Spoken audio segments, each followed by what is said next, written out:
గురువు బృహస్పతి మిథున రాశిలో ప్రవేశిస్తున్న సందర్భంలో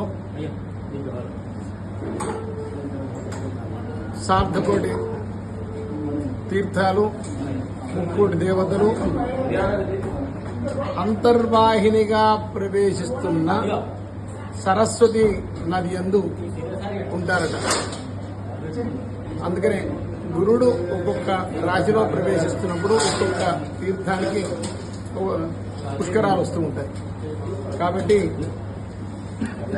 మన పవిత్ర కాళేశ్వర క్షేత్రంలో అంతర్వాహినిగా ప్రవహిస్తున్న ఆ సరస్వతి నదిలో రేపటి నుంచి 12 రోజుల పాటు ఏదో ఒక రోజు తమకు సమయావకాశం దొరికిన సందర్భాన్ని పురస్కరించుకొని స్నానం ఆచరించడం వలన సమస్త పాప క్షయమై అక్షయ పుణ్యప్రాప్తి కలుగుతుంది, సకల విద్యలు ప్రాప్తిస్తాయి.